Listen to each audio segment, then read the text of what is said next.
Hello, I am Nikole and welcome back to the channel. Now we are here to get into 25 singles, albums, and moments of the year. So let's run it back on 2022.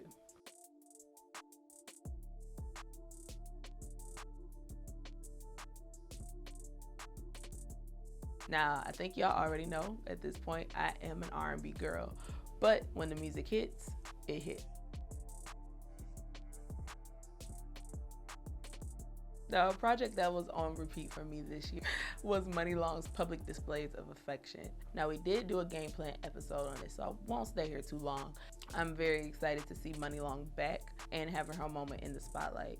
Public Displays of Affection was a perfect R&B album to me, and I feel like it let the world know not only who Muni LIZZO is, but really who Priscilla Renee is. Some of my favorites from the album were Cartier, Another, and Plot Twist. Now, Muni LIZZO has locked in that deal with Def Jam, and she's already talking about the projects that are coming next. So I'm really excited for what she's going to bring in 2023. Lizzo was one of the biggest artists to watch this year, not only for her music, but all of her deals.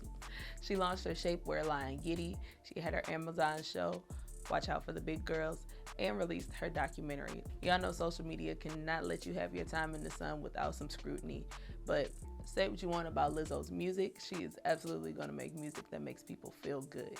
She released her single About Damn Time in April, and it was a sleeper hit until TikTok did what it did and created a dance challenge around the song. About Damn Time became Lizzo's second #1 hit and put her on the list with Beyonce and Nicki Minaj for having top charting songs this year. Now, with a flood of new artists like Lizzo playing around with genre, I think it's time that we have a conversation about the label pop music.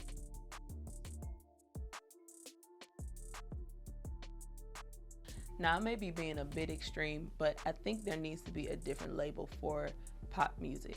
When you think about pop music, you automatically think of a certain style, a certain cadence, a certain type of production and presentation. But pop music used to be just a category of all of the music that was popular from different genres. Like when you think about pop radio in the 80s and the 90s, it literally had everything from R&B, pop, rock, and country. I think the 90s artists like NSYNC, Backstreet Boys, Christina Aguilera, and Britney Spears set a standard for what pop music was just because that was the most popular sound at the time.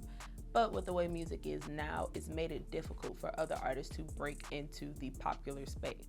I think this is causing an issue for other genres such as R&B, which people keep saying is dead because since popular music is supposed to be the main thing, it leads to narrow-minded listeners, and the classifications when it comes to award shows gets really sketchy.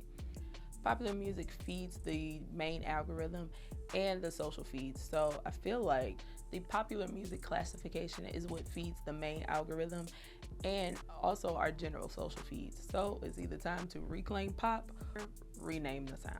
Alright y'all, that is a wrap on this episode. Drop down in the comments below where you guys tapped into Lizzo's music this year. What are some of your favorite songs from her? And also, what do y'all think about the conversation of pop music? Do y'all think the classification of pop music actually reflects what's popular or just feeds a certain audience? You already know what to do here on YouTube. Be sure to comment, like, and subscribe. Also hit that notification bell so you never miss a drop. And we'll be back here for 25 singles, albums, and moments of the year. Now, it's always special watching songwriters transition from their role as a writer to being an artist. Seeing her on the rap game to now, it's given exactly what I thought it was. Yes, I was disappointed by the music, but I was more so disappointed about how she acted this year. In general, respect is something that's continuously earned, not something that can be demanded.